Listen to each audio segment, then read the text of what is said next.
जय हिंद दोस्तों, मैं नवीन शर्मा आप सभी का स्वागत करता हूं। आशा करता हूं आप सब एकदम अच्छे हैं, एकदम बेहतरीन हैं। एक बार सारे प्यारे दोस्त बताएंगे आप सब कैसे हैं।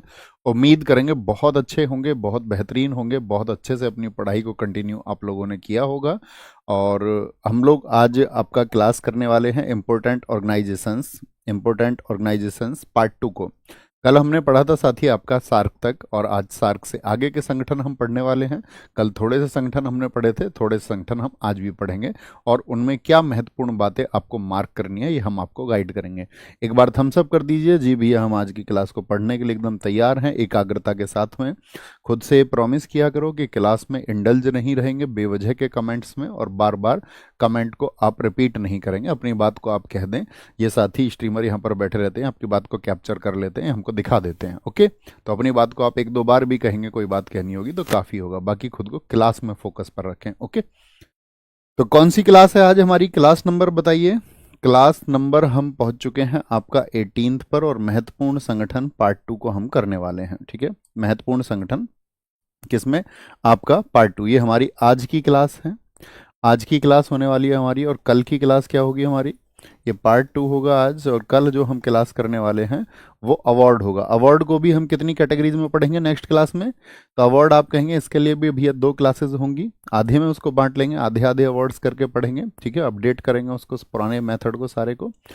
तो ये हमारा होगा, कब क्लास होगा? आज तो फ्राइडे ना, मंडे में और ट्यूसडे में। ठीक है, इसका पीडीएफ आपको मिल जाएगा एक एक पार्ट का करके। ओके बॉस, तो इस तरह से हम अपनी जर्नी को कंप्लीट कर लेंगे धीरे धीरे।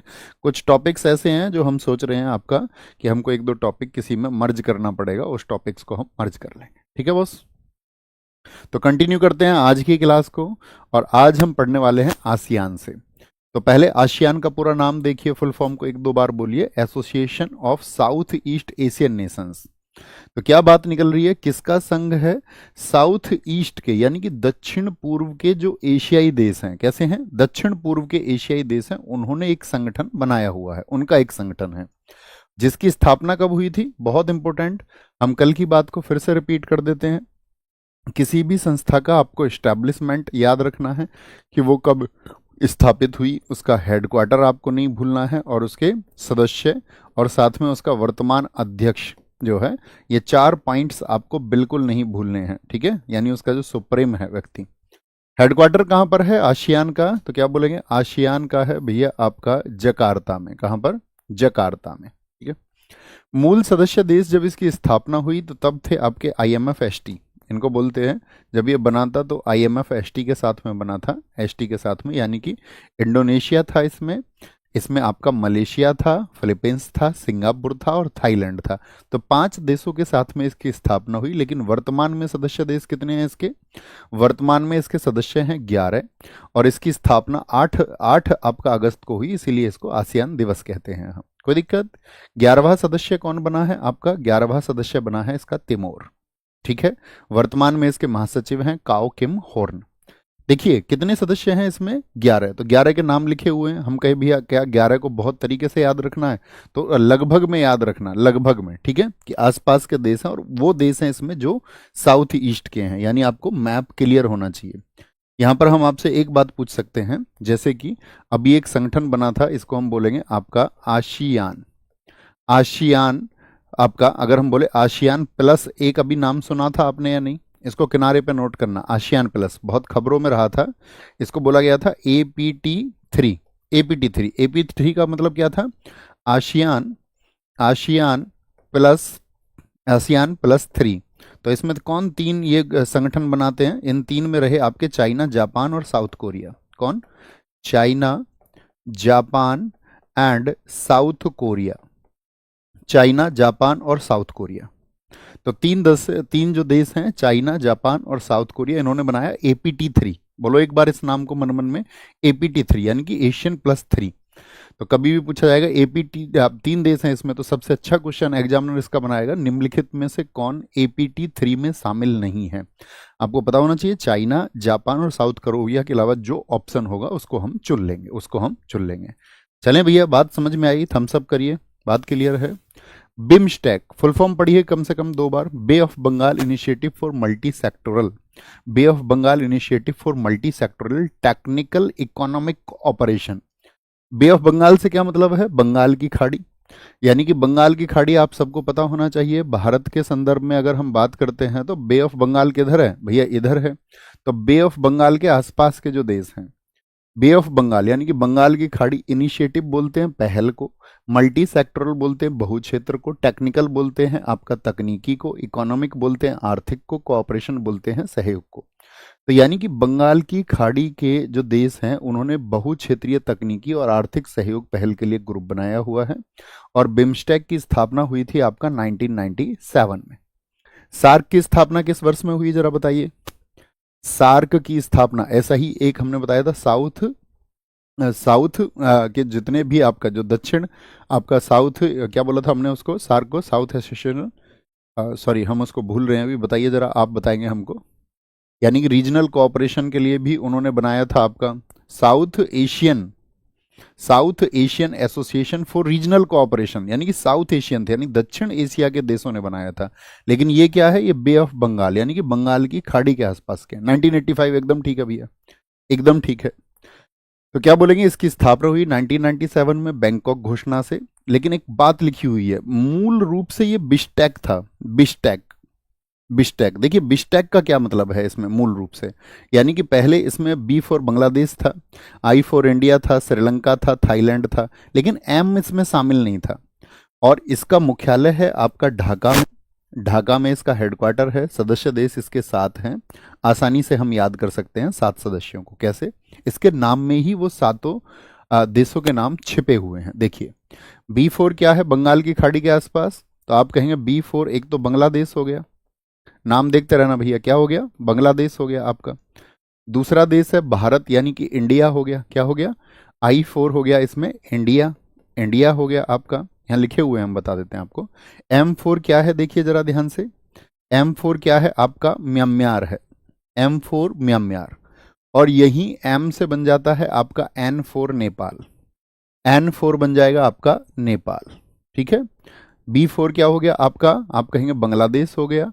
आई फोर हो गया इंडिया, बांग्लादेश और इंडिया हो गए आपका, बांग्लादेश और इंडिया। और बी फोर ही हो गया आपका भूटान। एस फोर क्या हो गया? एस फोर बताइए फटाफट से, श्रीलंका हो गया आपका। टी फोर हो गया थाईलैंड, क्या हो गया? एस फोर श्रीलंका हो गया और टी फोर हो गया थाईलैंड। इस तरह से ये 7 देश हैं। लेकिन बहुत अच्छा क्वेश्चन बनता है कि बिम्स्टेक में कितने देश हैं जो साउथ एशिया के हैं। अब आप यहां पर 7 आंसर कर दोगे तो गलत आंसर हो जाएगा। तो कितने देश कहेंगे साउथ एशिया के हैं? तो आप सबका आंसर आना चाहिए भैया, साउथ एशिया के तो 5 हैं। साउथ एशिया की 5 कंट्रीज हैं आपका किसमें? बिम्स्टेक में। और साउथ ईस्ट के कितने हैं? तो वो 2 कंट्रीज हैं। तो इस तरह से ये भी याद रखना होगा आपको। ठीक है। संस्थापक इसमें शुरुआत में 4 ही थे, BISTEC, Bangladesh, I for India, S for Sri Lanka और टी फॉर थाईलैंड। इसीलिए इसको कहा जाता है बिश्टेक। यानी कि बांग्लादेश, भारत, श्रीलंका और थाईलैंड का एक इकोनॉमिक कोऑपरेशन था ये।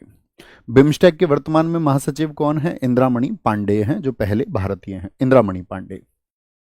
एडीबी, एडीबी की स्थापना, एडीबी का फुल फॉर्म लिखिए जरा, सारे लोग लिखें एडीबी का फुल फॉर्म। एडीबी का फुल फॉर्म क्या होगा? Asian development bank. क्या होगा? वहां पर लिखा हुआ है पिक्चर में, देखिए एशियन डेवलपमेंट बैंक है आपका। यानी यहां पर हम एक बात सोचते हैं तो बहुत अच्छा क्वेश्चन बनता है कि क्या एशियन डेवलपमेंट बैंक जो है वो एशिया के विकास के लिए है सिर्फ? देखिए आपके पास जो कल पीडीएफ गई होगी उसमें आपको थोड़ा बहुत डेटा हमने उसको मॉडिफाइड किया है, जो अभी रिसेंट में बदला है। जैसे हम आपसे कहते हैं कि करंट अफेयर्स का कोई भी डेटा होगा तो आप चेंज कर लेंगे, लेकिन उसके लिए प्रयास हमने ही किया है आज की क्लास में कि ठीक है कुछ चीज़ें जो अपडेट होने लायक है उनको हम अपडेट कर लेते हैं। तो अगर कल की पीडीएफ से आपने जो नोट्स बनाए हैं तो वहाँ ध्यान से देखते रहना नंबर को, तो कहीं चेंज करने की बात आए उसको आप चेंज कर लेंगे। थम्सअप करिए जी भैया, थम्सअप करिए भैया। कल सैटरडे में आपका ज्योग्राफी का क्लास होगा, कल सैटरडे में आपका ज्योग्राफी का क्लास होगा, ठीक है, याद रखेंगे। सैटरडे कल ज्योग्राफी का क्लास होगा। अगर उसी मैम आपको वो 200 क्वेश्चन कराने वाली हैं, थम्सअप करिए जी भैया, हम जरूर ज्वाइन करेंगे, ठीक है। और संडे में कौन सा क्लास करा दें आपका? संडे में क्लास ले लेंगे आपका, अभी तो साइंस तो आपका चल ही रहा है इधर, है ना। इकोनॉमिक्स आपका हो गया इसमें। और आपका संडे को तो हिस्ट्री, पॉलिटी, स्टैटिक क्या कराएं आपका, क्योंकि हम सोच रहे हैं उसको नेक्स्ट वीक में हम लेंगे, नेक्स्ट सैटरडे हम उसको लेने वाले हैं, ठीक है। हाँ, स्टैटिक का तो नहीं होगा, स्टैटिक का टॉप 200 क्वेश्चन नहीं कराएंगे क्योंकि स्टैटिक एक फैक्ट वाइज होता है और इतने सारे फैक्ट हो जाते हैं कि उस क्लास को करने और ना करने का एक ही अर्थ है। उससे अच्छा है कि हम आपको गाइड करेंगे। जो क्लासेस हम आपको ये करा रहे हैं, इन क्लासेस को आप अच्छे से रिवाइज करना, ठीक है। हिस्ट्री का करा देंगे हम आपको सैटरडे में, ठीक है। नेक्स्ट सैटरडे जो है हम आपको हिस्ट्री करा देंगे, ठीक है, हिस्ट्री। और संडे का हम अभी डिस्कस कर लेंगे सर से कौन सर इस क्लास को ले सकते हैं, तो आरुषि मैम कल इन्फॉर्मेशन आपको दे देंगी। थम्स अप करिए जी, बात क्लियर है। नेक्स्ट सैटरडे हम आपको हिस्ट्री करा देंगे, ओके। कोई इशू कोई परेशानी नहीं होनी चाहिए। आगे आते हैं, यहां देखना ध्यान से। हमने क्या बताया, क्या बोलोगे, एडीबी, इसका हेडक्वार्टर है मनीला। मनीला किस देश की राजधानी है? मनीला किस देश की राजधानी है? वो फिलीपींस की राजधानी है। किसकी राजधानी है? फिलीपींस की राजधानी है, फिलीपींस की। इस बैंक की स्थापना 31 सदस्यों के साथ में हुई थी जब ये शुरुआत में बना था। लेकिन अभी एडीबी के पास में कितने सदस्य हैं? आपका 69। कितने मेंबर्स हो चुके हैं एडीबी में अभी? बोलेंगे भी फटाफट से, बहुत इंपॉर्टेंट है। 69 मेंबर्स उसमें हो चुके हैं, 69 सदस्य, जिसमें से 50 तो एशिया के हैं। अब हम सोच रहे हैं एशिया के देशों के लिए ये नहीं, एशिया के सिर्फ इसमें 50 देश हैं और बाकी जो हैं वो 19 सदस्य जो हैं वो बाहरी हैं। बाहरी कौन से सदस्य हैं? 19 सदस्य, यानी कि एशिया से बाहर के हैं। तो अगर आपसे पूछेगा एडीबी में कितने एशियाई देश है, तो क्या आंसर होगा? कई बार रिपीट हुआ, जब 49 हुआ करते थे तब ये क्वेश्चन बहुत पूछा जाता था, ओके। यहां पर आएंगे वापस में, अभी नवीनतम सदस्य यानी 69th कंट्री जो बनी है वो इजराइल बनी है, इसको नोट कर लें। वर्तमान में अध्यक्ष इसके मसद सुगुहु असाकावा हैं, ओके बॉस। राष्ट्रमंडल, हम आपसे आसान शब्दों में पूछना चाहेंगे, राष्ट्रमंडल क्या है? राष्ट्रमंडल, कॉमनवेल्थ क्या है? तो आप कहेंगे कॉमनवेल्थ से मतलब है कि वो सभी देश जो कभी ना कभी ब्रिटेन का उपनिवेश रहे, जिन पर ब्रिटेन ने क्या किया था? राज किया था, ओके। तो इसकी स्थापना हुई थी 1926 के बाल्फोर घोषणा से और इसको फिर स्थापित कर दिया गया 11 दिसंबर 1931 को। अब हम एक चीज पूछेंगे जो साथी जानते होंगे कि पहली बार कॉमनवेल्थ गेम कब हुए थे, यानी कि पहली बार राष्ट्रमंडल खेल कब हुए थे? बताइए जरा आंसर, तभी हम आगे बढ़ेंगे। फटाफट से बोलेंगे, फटाफट से आंसर करेंगे, बोलो। 1930 एकदम से ठीक है। कुछ साथी तुक्का लगा रहे हैं, बाकी 1930 वाले ठीक हैं। तो आप ये मत सोचना कि 1931 में स्थापना हुई तो 1930 में राष्ट्रमंडल खेल कैसे हो गए। तो वो हो गए बाल्फोर घोषणा के आधार पर। किस घोषणा के आधार पर हो गए? बाल्फोर घोषणा के आधार पर। हेडक्वार्टर कहाँ है? क्योंकि ये ब्रिटेन का संगठन है तो हेडक्वार्टर लंदन में हो गया। सदस्य देश इसमें कितने हैं? 56 हैं। और कॉमनवेल्थ डे मनाया जाता है 24 मई को। तो क्या 24 मई को इसकी स्थापना हुई थी? इसकी स्थापना तो यहां पर लिखा हुआ है 11 दिसंबर को हुई है। तो फिर ये 24 मई को क्या है? तो आप क्या कहोगे? 24 मई को महारानी का जन्मदिन है, महारानी का जन्मदिन है, ठीक है। महारानी के नाम पर इसको कॉमनवेल्थ डे मनाया जाता है। ओपेक, ओपेक कैसा संगठन है? एक ओपेक का फुल फॉर्म बोलिए, organisation of petroleum exporting countries, यानी कि ऐसे देश जो आपका तेल का उत्पादन करते हैं और उसको निर्यात करके उससे लाभ प्राप्त करते हैं, ऐसे देश। तो जहां पर तेल बहुत ज्यादा मात्रा में होता है, ये तो तेल दुनिया में बहुत सारे हिस्से में होता है, लेकिन फिर भी अगर हम कहें दुनिया का जो 80% ऑयल है वो यहाँ पर उत्पादित होता है। तो इसकी स्थापना हुई थी 1960 में, बगदाद में एक समिट हुआ था। लेकिन हेडक्वार्टर है इनका वियना में। कहां पर है? वियना में हेडक्वार्टर है। वर्तमान में सदस्य देश कितने हैं इसके? 15। कितने सदस्य देश हैं बताएंगे भी फटाफट से, क्या बोलेंगे? 15। बच्चे पढ़ लीजिए, ध्यान लगाइए। एक बच्चा लगातार कमेंट कर रहा है, सर एक टीचर ने कांवड़ियों के लिए बोला है, तो आप भी बोल रहे हैं, आप भी तो बोल रहे हैं, है ना। तो यहां ध्यान लगाइए, फोकस करिए क्लास पर, अतिरिक्त ऊर्जा कहीं मत लगाइए, ओके। कितने? 15। अब आप देखिए वो देश हैं जो तेल का उत्पादन करते हैं। ईरान है, इराक है, कुवैत है, कतर है, यूनाइटेड अरब एमिरेट्स है, सऊदी अरब है, अल्जीरिया है, लीबिया है। दोनों अलग अलग देश हैं, अल्जीरिया और लीबिया, ठीक है। आपका नाइजीरिया है, गेबोन है, गिनी है, कांगो है, अंगोला है। कांगो अलग देश है, अंगोला अलग देश है। एक्वाडोर है, वेनेजुएला है, ओके। ब्रिक्स बहुत चर्चित संगठन है और ब्रिक्स से क्वेश्चन पूछे जाने के चांसेस सबसे ज्यादा रहते हैं, स्टेट एग्जाम हो चाहे एसएससी का एग्जाम हो। ब्रिक एक शब्द हुआ करता था, ब्रिक, इसको देखना ध्यान से, क्या शब्द था? ब्रिक। यानी इसमें क्या शामिल नहीं है? कौन सा लेटर इसमें शामिल नहीं है? एस इसमें शामिल नहीं है भैया, एस। तो ब्रिक मूल रूप से एक ब्रिटिश इकोनॉमिस्ट थे जेम्स ओ नील, इन्होंने 2001 में एक शब्द गढ़ा और इसकी स्थापना हो गई आपका कब, 2009 में।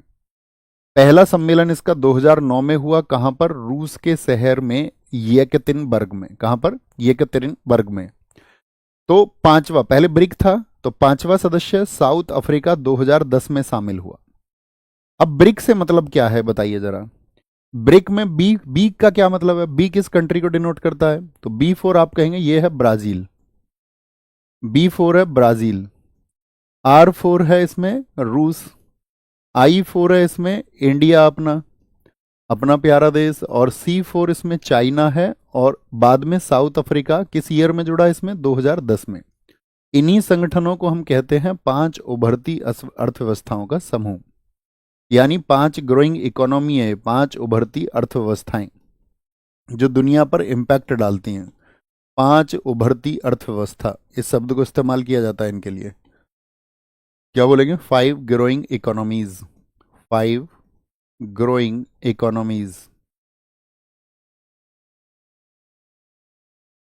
फाइव ग्रोइंग इकोनॉमीज, क्या बोलेंगे, पांच उभरती अर्थव्यवस्था है ये, जिसमें क्या बोलेंगे, ये इसमें साउथ अफ्रीका सबसे बाद में शामिल हुआ। इन सब ने अपना एक बैंक भी बनाया जिसको बोला एनडीबी, 2014 में, न्यू डेवलपमेंट बैंक।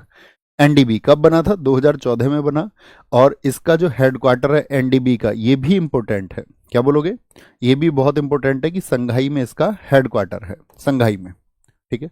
2009 में बनता है। अब ब्रिक्स को R5 के नाम से भी जाना जाता है। क्यों कहते हैं इसको R5, क्योंकि ये जो पांच देश इसमें हैं उन पांचों की करेंसी को यदि तुम देखोगे तो उनका जो फर्स्ट लेटर है वो R है। जैसे ब्राजील की करेंसी क्या है भैया, रियल है।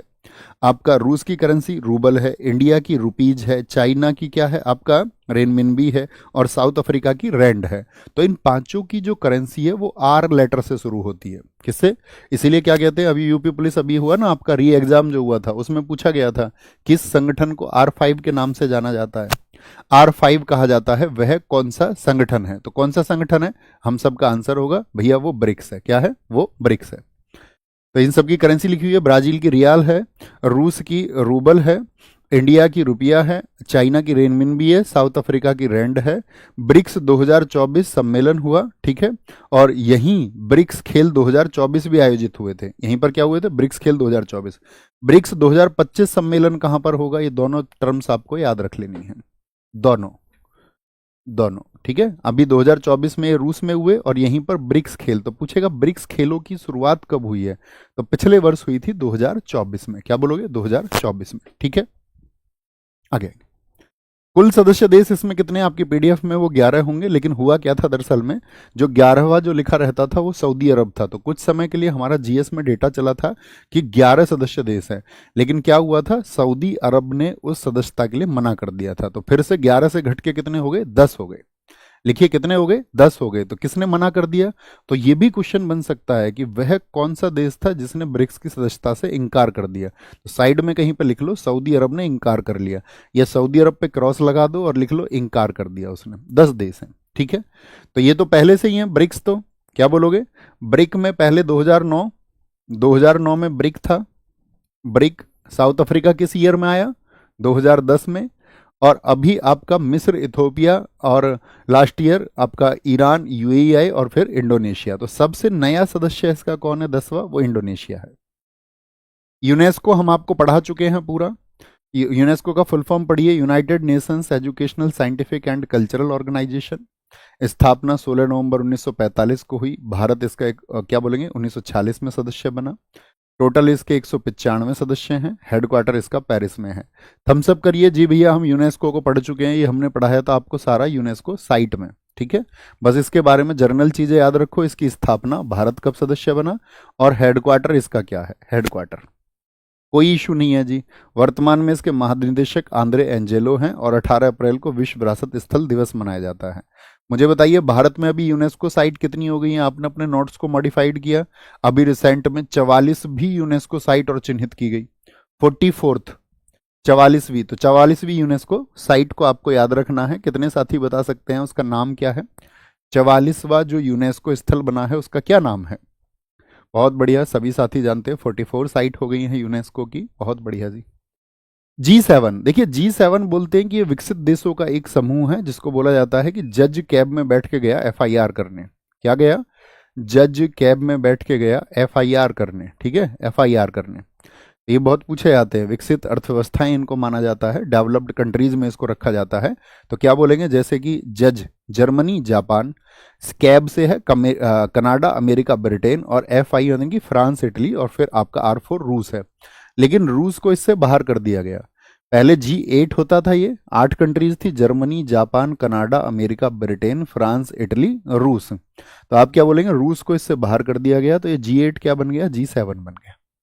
कब बना था ये? दुनिया की विकसित व्यवस्थाओं ने इसको बनाया था ये 1975 में। कौन कौन थे इसमें? Germany Japan Canada America Britain France Italy रूस। कनाडा इसमें बाद में जुड़ा था 1976 में, आपको ईयर याद रखने की जरूरत नहीं है। रूस भी बाद में जुड़ा, लेकिन रूस ने 2014 में जब क्रीमिया पर कब्जा कर लिया तो बाकी देश नाराज हुए और इस संगठन से रूस को बाहर कर दिया, ठीक है। वैश्विक अर्थव्यवस्था का यानी कि ग्लोबल इकोनॉमी की अगर हम बात करें तो वो 40% इन कंट्रीज से आता है, पूरी दुनिया का। और विश्व की 10% पॉपुलेशन ही यहाँ पर रहती है सिर्फ। और इकोनॉमी देखिए कितनी बड़ी है दुनिया की, और पॉपुलेशन कितनी कम है। पॉपुलेशन भी कई बार कारण होती है, ठीक है, अगर उसको साधा ना जाए। जैसे चाइना है, अपने देश में क्या कर रहा है? वो पॉपुलेशन को साध रहे हैं, यानी अगले 50 वर्ष में वो अपनी पॉपुलेशन को बहुत घटा लेंगे, और आपका रिसर्च एंड डेवलपमेंट में वो आगे जा रहे हैं, बहुत आगे जा रहे हैं। लेकिन अभी हमारे देश में उस बारे में विचार करने की आवश्यकता है। अभी शायद हमको वो आम चीज़ें लगती होंगी कि ठीक है, कोई दिक्कत नहीं है, 5 लड़कियां भी हो जाएं तो छठा लड़का हो जाए तो कोई दिक्कत नहीं है, ठीक है। अभी वो जन धारणाएं हैं, ठीक है। हमारा एक दोस्त है, उसको 5 बेटियां हैं, ठीक है। तो वो छठे में तो उससे पूछा कि भैया अभी मतलब क्या अभी भी तुम पैदा करोगे? तो उसने कहा हाँ जी मैं तो मान जाऊँ, घर वाले नहीं मानते। तो अभी मतलब वो माइंडसेट है, और शायद इसको हमारी हम नहीं भुगतेंगे, हमारी आगे आने वाली पीढ़ियां इसको भुगतेंगी, ठीक है। क्या बोले भाई? हम भी भुगत ही रहे हैं, लगभग पर कैपिटा इनकम पे तो फर्क पड़ता ही है सबका, आप लोग जानते हैं, सब कुछ समझते हैं आप। तो वैश्विक अर्थव्यवस्था का 2024 में ये सम्मेलन की अध्यक्षता इटली ने करी, लेकिन 2025 में कौन करेगा इसका सम्मेलन? G7 का। G7 का तो आप कहेंगे 2025 में, याद रखोगे। G8 था पहले और अभी G7 है, बोले yes. G8 group of 8 countries, इसमें जी जो लिखा रहता है, इस जी का क्या मतलब होता है? यूपी पुलिस में पूछा गया था, जी जो होता है जी कंट्रीज में, जी का क्या मतलब होता है? जी का मतलब होता है ग्रुप ऑफ 7 कंट्रीज, यानी एक समूह को दर्शाता है। किसको दर्शाता है? एक समूह को दर्शाता है। जैसे G20 हो गया, G77 हो गया। तो यहाँ पे बहुत अच्छा क्वेश्चन बनता है कि क्या भारत G7 का सदस्य है? आप कहेंगे नहीं। भारत G20 का सदस्य है, हाँ जी। भारत G77 का सदस्य है, हाँ जी। भारत G4 का सदस्य है, हाँ जी। किसका सदस्य नहीं है? भारत G7 का सदस्य नहीं है, ओके, G7 का।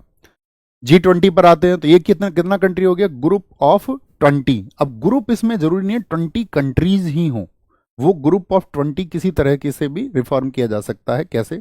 जैसे इसका फॉर्मेशन क्या है कि 20 देशों के फाइनेंस मिनिस्टर होंगे, और उन्हीं देशों के केंद्रीय बैंक के गवर्नर्स का एक समूह है। यानी हमारा केंद्रीय बैंक क्या है? हमारा सेंट्रल बैंक कौन सा है? तो आप कहेंगे रिजर्व बैंक ऑफ इंडिया है। तो रिजर्व बैंक ऑफ इंडिया के जो गवर्नर्स है वो सब, और उन देशों के फाइनेंस मिनिस्टर, ये बनाते हैं ग्रुप 20। कब स्थापना हुई थी G20 की? 1999 में। लेकिन ये बनता कैसे है? इसमें 20 में 19 तो देश हैं, और एक है आपका यूरोपियन यूनियन, और एक अभी जुड़ गया था जब भारत में सम्मेलन हुआ था, अफ्रीकन यूनियन। यानी कि अफ्रीकी संघ के सभी देश होंगे, और यूरोपियन यूनियन में जितने भी देश हैं वो सब भी G20 का सदस्य हैं।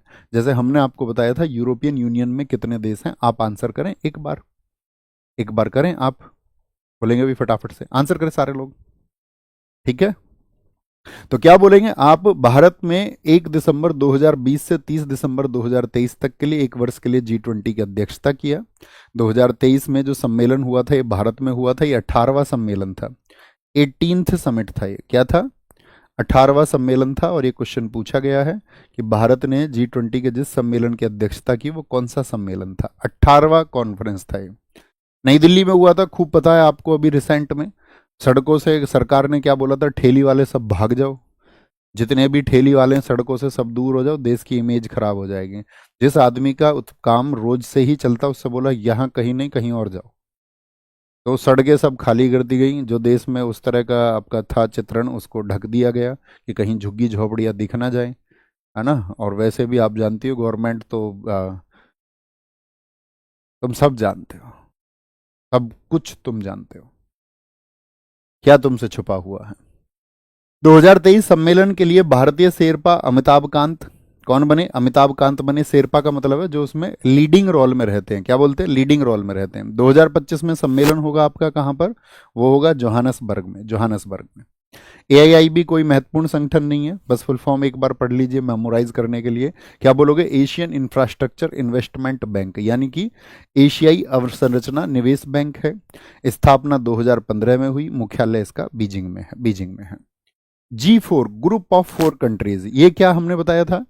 ग्रुप ऑफ 4 कंट्रीज, इसमें भारत एक सदस्य है। हाँ जी, स्थापना हुई 2005 में।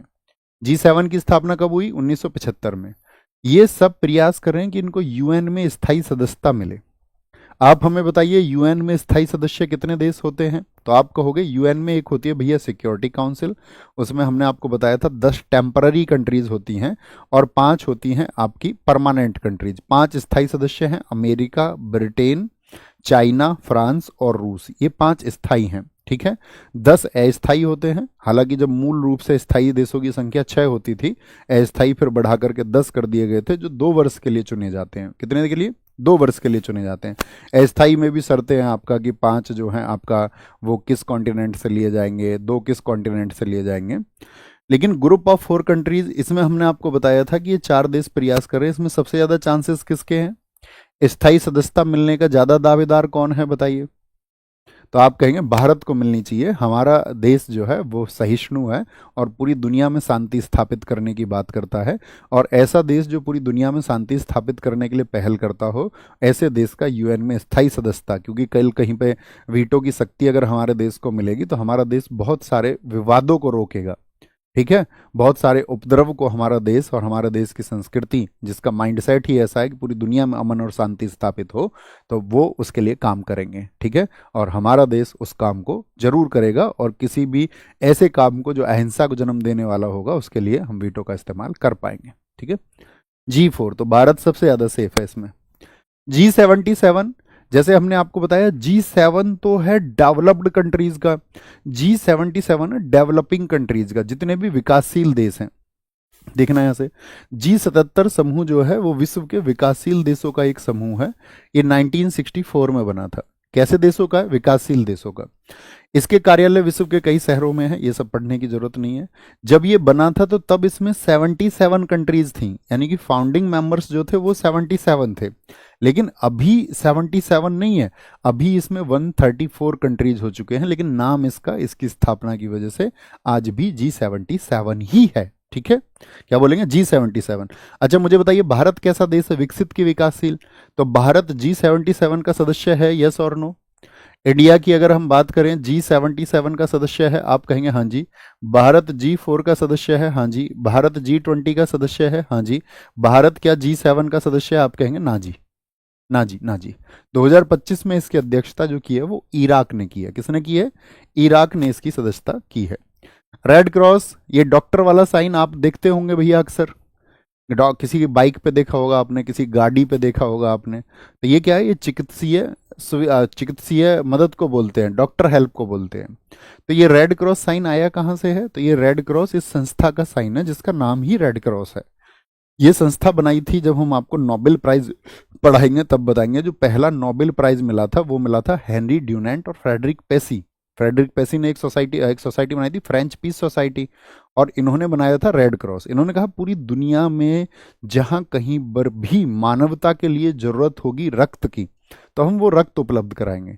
जैसे फर्स्ट वर्ल्ड वॉर हुआ, तो आप फर्स्ट वर्ल्ड वॉर की थ्योरी पढ़ोगे तो पूरी दुनिया आपस में लड़ गई, 1 करोड़ लोग मरे लगभग रिकॉर्ड्स के अनुसार, और बहुत सारे लोग घायल हुए। 1 करोड़ लोग तो मर ही गए थे फर्स्ट वर्ल्ड वॉर में।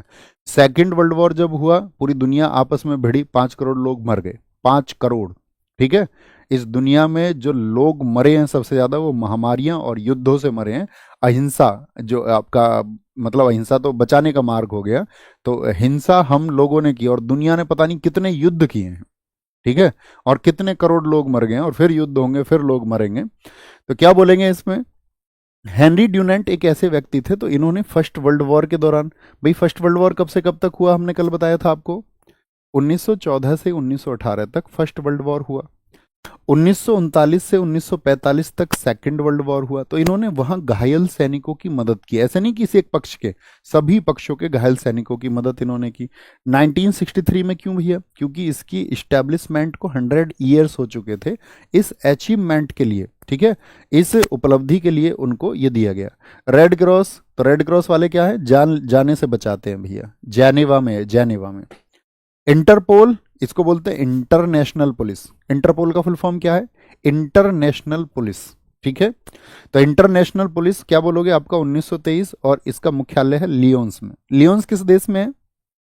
लियोन्स किस देश में है? कितने देश बता, दुनिया बता, कितने स्टूडेंट्स बता सकते हैं दुनिया के किस कोने में लियोन्स है? बहुत चर्चित आपकी जगह है, हम देखना चाहेंगे आपका लियोन्स भैया फ्रांस में है, फ्रांस में। एकदम ठीक आंसर दिया। और सबसे पहले आंसर दिया था, बताइए किसने? ये थे हमारे साथी, इनका नाम था, नहीं नहीं नहीं, फ्यूचर माही। अरे वाह, फ्यूचर नहीं, इनसे भी पहले आंसर दिया, ऋत्विक सिंह, वेरी गुड। अरब लीग, अरब लीग आप जानते हैं, जो आपका, आपने अफ्रीका का मैप देखा है? अफ्रीका का, तो अफ्रीका में जो ऊपर वाले देश हैं, सऊदी अरब हो गया, यूएई हो गया आपका, जो भी मतलब आपका इसमें सोमालिया हो गया, सोमालिया हो गया, इजिप्ट हो गया, इनके आसपास वाले जो टॉप कंट्रीज हैं, ठीक है, और इधर आपका सऊदी अरब के पास वाले जितने भी देश हैं, ये सब अरब देश हैं, अरब देश। तो अरब कंट्रीज ने भी अपना एक समूह बनाया हुआ है। तो कितने इसमें देश हैं अरब देशों में? कितने इसमें? 22 कंट्रीज हैं। कितनी कंट्रीज है इसमें अरब लीग में? 22 कंट्रीज। 1945 में बना, हेडक्वार्टर है इनका काहिरा मिस्र में, काहिरा मिस्र में। कितने सदस्य हैं इसमें? मेंबर्स कितने हैं भैया? 22 कंट्रीज। कभी बदलेंगे तो आप देख लेंगे। 22 इसमें सदस्य हैं, 22 सदस्य हैं। कितने? 22 सदस्य इसमें शामिल हैं। अंकटाड की बात करें, United Nations conference on trade and development, यानी कि ये यूनाइटेड नेशंस का एक संगठन है, उसके अधीन है। और ये कॉन्फ्रेंस अर्थात सम्मेलन ऑन ट्रेड एंड डेवलपमेंट, व्यापार और विकास के लिए संयुक्त राष्ट्र सम्मेलन है। व्यापार और विकास के लिए संयुक्त राष्ट्र सम्मेलन। स्थापना 1964 में हुई, बहुत इंपॉर्टेंट है, बहुत पूछा जाता है अंकटाड। मुख्यालय इसका जेनेवा में है। ट्रेड और डेवलपमेंट के चक्कर में बहुत लोग अपना जान गंवा देते हैं, ट्रेड के चक्कर में। अध्यक्ष है रेबेका ग्रीन स्पेन। सम्मेलन 4 वर्षों में एक बार हुआ। सदस्य हैं इसके 195। ट्रेड समझते हो ना, ट्रेडिंग होती है ना, ट्रेडिंग मार्केट में बहुत लोगों को गरीब बना देती है, बहुत लोग उससे गड़बड़ में आ जाते हैं। जो ऐसा सोचते हैं ना सुबह से शाम को हम अमीर हो जाएंगे, वो सब लोग डूब जाते हैं ट्रेडिंग में, ठीक है। जानलेवा होती है ट्रेडिंग, याद रख लेना। कोई कोई विरला ही सफल होता है उसमें। United Nations Development Programme, United Nations Development Programme, UNDP, UNDP, संयुक्त राष्ट्र विकास कार्यक्रम, संयुक्त राष्ट्र विकास कार्यक्रम। कब स्थापना हुई यूएनडीपी की? 1965 में। इसका मुख्यालय कहां पर है? न्यूयॉर्क में है। इनको बार बार रिपीट करना है साथी, इसमें ट्रिक्स मत बनाना प्लीज। इसके अध्यक्ष हैं अचीम स्टेनर। कौन है? Achim Steiner. और ये मानव विकास रिपोर्ट यानी कि ह्यूमन डेवलपमेंट रिपोर्ट को जारी करता है। आप सब पढ़ते होंगे इसको इकोनॉमिक्स में कि ह्यूमन डेवलपमेंट रिपोर्ट जो जारी करने में मुख्य योगदान दिया था वो आपका पाकिस्तान के अर्थशास्त्री थे महबूब उल हक। लेकिन उन्होंने किस भारतीय अर्थशास्त्री की मदद ली थी? भारतीय अर्थशास्त्री थे आपका अमर्त्य सेन, जिनको 1998 में वेलफेयर इकोनॉमिक्स के यानी कि कल्याणकारी अर्थशास्त्र के लिए नोबेल पुरस्कार मिला है। उनकी हेल्प से उन्होंने एचडीआर बनाया। मानव विकास आप कैसे देखेंगे? तो मानव विकास आप कैसे बताएंगे कि किसी देश में मानव का विकास हो रहा है या नहीं? वहां पर देखा जाता है कि वहां पर शिक्षा की गुणवत्ता क्या है, ठीक है, वहां पर लाइफ एक्सपेक्टेंसी कैसी है, आपका जीवन प्रत्याशा कैसी है, वहां पर जीने के लिए मतलब आपके लिए जो पक्ष की चीज़ें हैं वो हैं या नहीं है, शिक्षा का स्तर क्या है, वहाँ पर हेल्थ कैसी है, वहाँ लोगों की स्वास्थ्य कैसा है, ठीक है। तो इन सब को देखा जाता है, इन सब को। तो यूएनडीपी जारी करता है इन आंकड़ों को। UNICEF, United Nations Children's Fund. देखिए अभी आप कहोगे भैया यूनाइटेड नेशंस चिल्ड्रंस फंड, पहले इसमें एक वर्ड होता था ई फॉर इमरजेंसी, लेकिन उस शब्द को इससे हटा दिया गया कि भाई बच्चों के लिए इमरजेंसी ऐसे शब्द का इस्तेमाल मत करो, सिर्फ इसको बोलो यूनाइटेड नेशंस चिल्ड्रंस फंड, बच्चों के लिए जाता है ये। और इसकी स्थापना हुई थी आपका 1946 में, जब भारत सदस्य बना था। किसका बताइए? 1946 में भैया यूनेस्को का। मुख्यालय इसका न्यूयॉर्क में है, हेडक्वार्टर हमेशा इंपॉर्टेंट है न्यूयॉर्क में। मुख्य इसकी कैथरीन नसेल हैं। यूनिसेफ के साथ भारत की साझेदारी 1949 में शुरू हुई थी और भारत में इसका पहला कार्यालय नई दिल्ली में खुला था आपका 6 वर्षों के बाद में, अर्थात 1952 में। मिली बॉबी ब्राउन 14 वर्ष की आयु में यूनिसेफ की सबसे कम उम्र की सद्भावना राजदूत के रूप में घोषित की गई। ठीक है। क्वाड, देखिए क्वाड क्या बोलते हैं, आप मैथ्स में आप फिगर्स पढ़ते होंगे ना, क्वाड्रिलेटरल। इधर क्या है, यूएसए है, मैप में आप देखोगे दुनिया के मैप को। ठीक है। इधर क्या है, इंडिया है। इधर क्या है, इंडिया है। इधर हम बात करें आपसे, क्या बोलोगे, इधर हम आपसे बात करें तो इधर कौन है, इधर जापान है, जापान है ऊपर की तरफ। और इधर हम बात करेंगे दुनिया के नीचे एक इधर कॉन्टिनेंट है, ऑस्ट्रेलिया। कौन है, ऑस्ट्रेलिया। ठीक है, ऑस्ट्रेलिया। तो इन चार देशों की अगर हम बात करते हैं तो इन चार देशों से क्या बनता है आपका, क्वाड्रिलेटरल बनता है। बात क्लियर है, थम्स अप करके बताएं, क्वाड्रिलेटरल बन जाएगा। जी भैया, क्वाड्रिलेटरल बन जाता है, इसीलिए इस संगठन को कहा जाता है क्वाड्रिलेटरल। अभी इसमें हो जाएगा ये, हाँ है इसमें, ये देखो ऐसे, इस तरह से समझ जाओ। ठीक है। इधर यूएसए, इधर इंडिया के हिसाब से, इधर आपका जापान, इधर ऑस्ट्रेलिया के हिसाब से, तो इसको बोलते हैं क्वाड, यानी कि चतुर्भुज सुरक्षा संवाद है। कितने देश है इसमें, चार हैं। कितने, चार देश हैं इसमें, सॉरी चार देश इसमें शामिल हैं। चार देश, कितने, चार। भारत है, ठीक है, ऐसे याद रखना, अमेरिका, भारत, जापान, ऑस्ट्रेलिया। हाँ जी भैया, याद रखेंगे। एससीओ बहुत इंपॉर्टेंट संगठन है, एग्जाम में क्वेश्चन बहुत पूछे जाते हैं। एससीओ का मतलब क्या है, संघाई संघाई कोऑपरेशन ऑर्गेनाइजेशन, यानी कि संघाई सहयोग संगठन। संघाई सहयोग संगठन, इसकी स्थापना हुई थी 2001 में। ठीक है। और सदस्य देश इसमें कितने हैं, 10 हैं। अभी पहले 9 होते थे, 9वां सदस्य ईरान होता था, लेकिन अभी हाल ही में 10वां सदस्य इसमें जोड़ा गया। और 10वां सदस्य कौन बना है, बेलारूस बना है। कौन बना है 10वां सदस्य, नाम बोलिए, बेलारूस। बेलारूस की राजधानी जो बता दे वो जबरदस्त है, हमारी क्लास का हीरो है। हीरो बोलो, हीरोइन बोल दो, क्या बोलोगे। हम तो एक्टर, तुम समझते हो ना, जब मूवी देखते थे हम पहले, तुम भी कहते थे एक्टर नी, तो हमें पता नहीं था पहले एक्ट्रेस होती है वो, तो हम उसको एक्टर नी बोलते थे कि उस फिल्म में एक्टर नी वो है। ठीक है। तो बताओ जी भैया, क्या बोलोगे, वो हमारे क्लास का एक्टर या एक्टर नहीं है, क्या बोलोगे जी। सदस्य देश इसमें 10, बेलारूस है। बेलारूस भैया मिन्स्क कैपिटल है, एकदम सही आंसर किया है। बेलारूस की राजधानी मिन्स्क है, मिन्स्क। भारत है इसमें, चीन है, कजाकिस्तान, इस्तान वाले सारे देश हैं, Kazakhstan, Kyrgyzstan, Pakistan, Tajikistan, Uzbekistan आपका, और कौन है, रूस है, इंडिया है। ब्रिक्स वाले में देखिए, भारत है, चाइना है, रूस है। ठीक है, उसके 3 हो गए, यानी कि कौन कौन से नहीं है, ब्राजील नहीं है एक तो, और एक साउथ अफ्रीका नहीं है। ईरान है आपका, ईरान, आन आ गया ना इसमें भी, कजाकिस्तान आन, आन, पाकिस्तान आन, तजाकिस्तान आन, उज्बेकिस्तान आन। ठीक है। क्या बोलोगे, भारत और चीन के बीच में भी आन की लड़ाई है। वो रूस गई, उसकी भी अपनी आन की लड़ाई है, बेलारूस, बेलन मारा उसने रूस के फेंक के, उसकी भी आन की बात है। नवीनतम सदस्य बना है इसका। भारत 2023 के लिए एससीओ की अध्यक्षता किया था। वाराणसी को एससीओ की साथ ही आपका tourism and cultural capital announce किया गया था 2022-23 के लिए। ठीक है। क्या बोलोगे, मिड एशिया की कंट्रीज इसमें बहुत सारी हैं। 2022-23 के लिए एससीओ की राजधानी कौन बनी थी, वाराणसी। WHO, वो बोलते, वो WHO हमेशा आप जानते हैं कि बहुत बार विवादों में फंस जाता है। जब चाइनीज़ों ने दुनिया में कोरोना महामारी को फैला दिया तो खूब हल्ला मचाया अमेरिका ने कि भाई China China China China China इसको फैला रहा है। लेकिन WHO के कान पर जूं नहीं रहेंगी, WHO ने उसको माना ही नहीं दोषी, तो अमेरिका नाराज हो गया, अमेरिका ने इसकी सदस्यता छोड़ दी थी उस समय पर। तो WHO भैया है वर्ल्ड हेल्थ ऑर्गेनाइजेशन, हेल्थ खराब हो जाए तो जानलेवा हो जाती है, क्या बोलोगे, जानलेवा, जेनेवा। मुख्यालय इसके ट्राइड्रोस है, आपका पहले अफ्रीकी व्यक्ति बने हैं। स्थापना इसकी हुई है 7 अप्रैल, इसलिए हमने आपको बताया था हेल्थ डे कब मनाया जाता है, 7 अप्रैल को। और पहली बार जो हेल्थ असेंबली ऑर्गेनाइज की थी इसने वो 1950 में।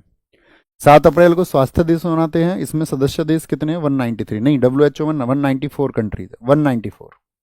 WHO में कंट्रीज कितनी है, 194। 194 लिखिए अपने नोट्स में एक बार, 193 नहीं 194 कंट्रीज होंगी भैया, 194 सदस्य होंगे।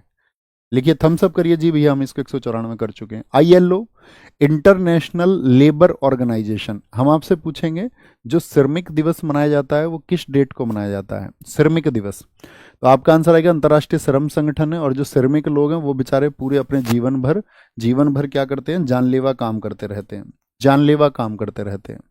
कई बार तो ये पूछ लेते हैं निम्नलिखित में से किसका संगठन जेनेवा में नहीं है, क्योंकि जेनेवा में ज़्यादा है।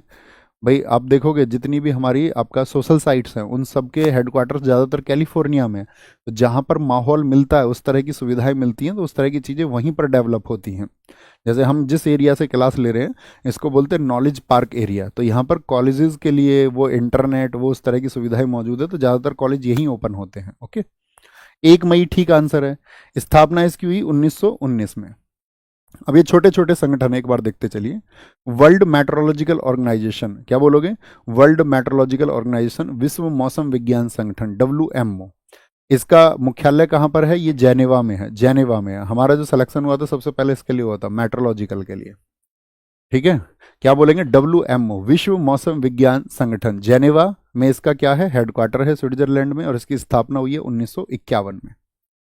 एक है world intellectual property. Intellectual property समझते हैं आप, आपने कुछ नाम सुने होंगे, कॉपीराइट जैसे, पेटेंट जैसी चीज़ें। कॉपीराइट कि भाई आप आज कोई किताब लिखोगे, ठीक है, आपने कोई किताब लिखी है और उसका पेटेंट आपके नाम पर है, पब्लिकेशन के नाम पर नहीं, आपके नाम पर पेटेंट है। और तो आपके खत्म होने के भी 60 वर्षों के बाद तक उस किताब की रॉयल्टी आपको मिलती रहेगी, रॉयल्टी मिलती रहेगी। तो ऐसे ही आपने पेटेंट देखा होगा, किसी के नाम का पेटेंट हो जाता है, किसी के नाम का कॉपीराइट हो जाता है, ठीक है, पेटेंट एक्ट, कॉपीराइट एक्ट। तो वो सब किस में आते हैं, वो इंटेलेक्चुअल प्रॉपर्टी बोला जाता है उसको, व्यक्ति की बौद्धिक संपदा कहा जाता है। तो इसकी क्या बोलेंगे, जेनेवा में 1967 में। FAO, Food and Agriculture Organisation, इसका फुल फॉर्म बहुत बार पूछा जाता है। इसकी स्थापना जो हुई थी वो 1945 में हुई, और हेडक्वार्टर है इसका इटली, रोम में। प्रत्येक वर्ष यही पुरस्कार क्या देती है, आपका खाद्य पुरस्कार, यानी कि फूड अवार्ड देती है। और हाँ, आप हमें बताइए खाद्य दिवस किस दिन मनाया जाता है। तो आप कहेंगे खाद्य दिवस 16 अक्टूबर को। तो 16 अक्टूबर या उसके आसपास पे ही अवार्ड दिया जाता है, क्योंकि इसकी स्थापना ही हुई थी 16 अक्टूबर 1945 में।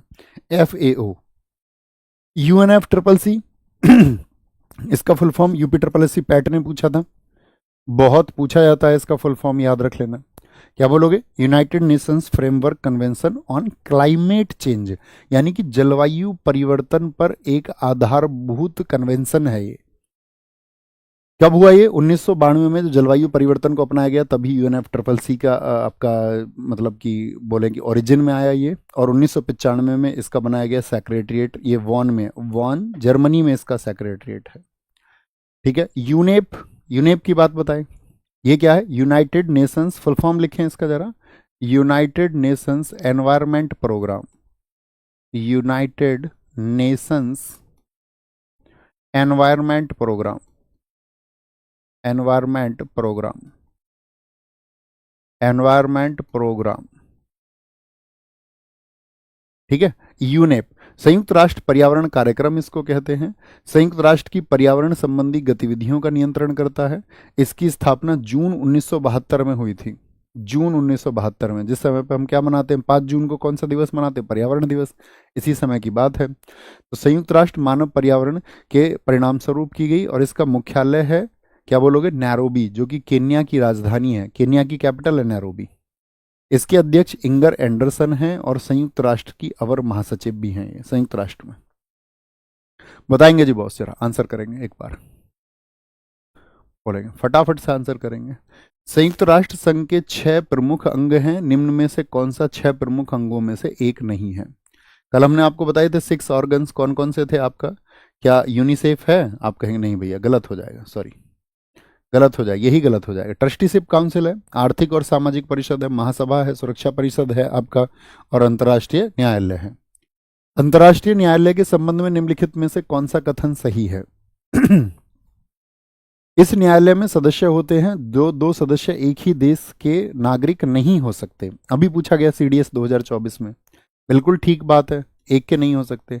महासभा और सुरक्षा परिषद एक दूसरे से स्वतंत्र रहकर, यानी एक दूसरे को प्रभावित नहीं करते हैं और न्यायालय के सदस्यों का चुनाव करते हैं। बिल्कुल सही बात है, क्योंकि महासभा चुनती है, सुरक्षा परिषद उसमें एक स्वतंत्र उसका योगदान है। ठीक है, तो महासभा चुनती है, यानी कि क्या हो जाएंगे, एक और दो दोनों ठीक हो जाएंगे। जैसे सदस्य देश चुने जाते थे तो महासभा किससे परमिशन लेती थी, वहां पर सुरक्षा परिषद से, तो वहां पर स्वतंत्र नहीं है, लेकिन यहां स्वतंत्र है। कौन संयुक्त राष्ट्र सुरक्षा परिषद का स्थायी सदस्य नहीं है, तो कौन कौन है, अमेरिका है, ब्रिटेन है, चाइना है, फ्रांस है और रूस है, यानी कि जापान नहीं है। देखो ब्रिटेन यानी यूके लिखा हुआ है उसको। निम्नलिखित में से कौन सा संस्थान विश्व बैंक समूह का हिस्सा नहीं है। वर्ल्ड बैंक के हमने कौन कौन से सदस्य आपको बताए थे, आईडीए बताया था, हाँ भैया बताया था। आईएमएफ नहीं है उसका सदस्य, आईएफसी बताया था, हाँ जी। मीगा बताया था, हाँ जी। एक हमने बताया था आपको एक्सिड, एक्सिड बताया था, और एक बताया था International Bank for Reconstruction and Development. एक एक्सिड बताया था International Centre for Settlement of Investment Disputes, ICSID बताया था हमने आपको। दक्षिण एशियाई क्षेत्रीय सहयोग संगठन सार्क के संबंध में कौन सा कथन सही नहीं है। सार्क का जो साथी हेडक्वार्टर है वो काठमांडू में है, हाँ जी भैया। 1987 में बना था, 2 वर्ष के बाद में। जो चीन है सार्क में एक पर्यवेक्षक देश की स्थिति वाला एकमात्र देश है, एकमात्र थोड़ी है। पर्यवेक्षक देश कितने बताए थे हमने सार्क में, तो आप कहोगे आपने बताई थी भैया सार्क में तो ऑब्जर्वर कंट्रीज 9 है। पहला सार्क शिखर सम्मेलन ढाका में आयोजित किया गया था, एकदम सही है। 18वां शिखर सम्मेलन नेपाल, बाकी तो ठीक अपना आप हो गए। एडीबी की स्थापना किस वर्ष में हुई थी, 1966 में हुई थी। कितने सदस्य हैं अभी, 69 हैं, 69 है बॉस।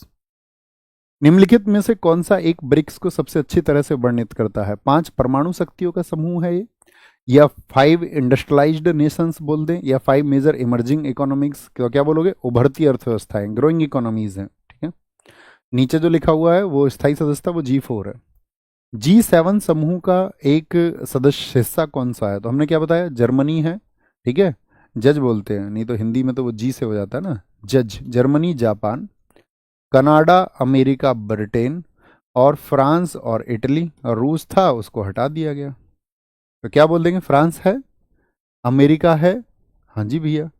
स्पेन थोड़ी है, क्या बोलेंगे, स्पेन भैया नहीं होगा, फ्रांस आप कहेंगे। ये यहाँ पर ऑस्ट्रिया नहीं है, यहाँ पर ऑस्ट्रिया नहीं है, और यहाँ पर आपका क्या बोलेंगे, जापान है, फ्रांस, चाइना नहीं है, चाइना नहीं है। ठीक है, तो क्या हो जाएगा, ऑप्शन बी एकदम से सही हो जाएगा। निम्नलिखित में से कौन सा G7 का स्थायी सदस्य नहीं है, जो आपका G7 में नहीं आता है, तो भारत ही नहीं आएगा, कॉमन सी बात है, बाकी सभी में है।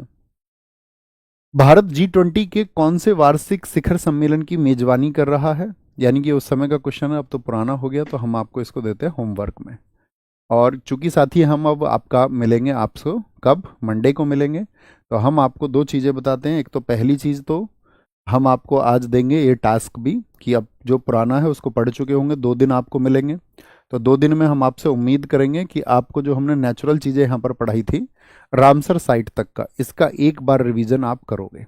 ये खुद से प्रॉमिस करिए कि इन 5 का रिवीजन आप कर लोगे एक बार बहुत अच्छे से, और 4-4, 5-5 टॉपिक का रिवीजन इसी बार जैसे सैटरडे संडे आपको मिलेगा आप अच्छे से करेंगे। ठीक है, और जो हम आज होमवर्क का आंसर आपको होमवर्क दिया है हमने, इसका आंसर हमेशा लिखा करो। ठीक है, ये अनुशासन को दर्शाता है, डिसिप्लिन को दर्शाता है, तो होमवर्क का आंसर आपसे हमको चाहिए, और जो भी साथी कक्षा को देखते हैं ज़रूर लिखा करें। बाकी अपना ख्याल रखिए, ये चीज़ें ऐसी हैं इनको आपको रिवाइज करना है, बार बार रिवाइज करना है। फैक्ट्स जो होंगे ना, यहाँ पर ट्रिक्स मत शामिल करना, जहाँ ट्रिक्स शामिल होनी चाहिए हम आपसे पहले आपको करा देंगे, आपसे पहले हम उनको शामिल कर लेंगे। ठीक है, नेक्स्ट टॉपिक कौन सा होगा हमारा, मंडे को हम पढ़ रहे होंगे अवार्ड, और अच्छे से पढ़ते रहिए।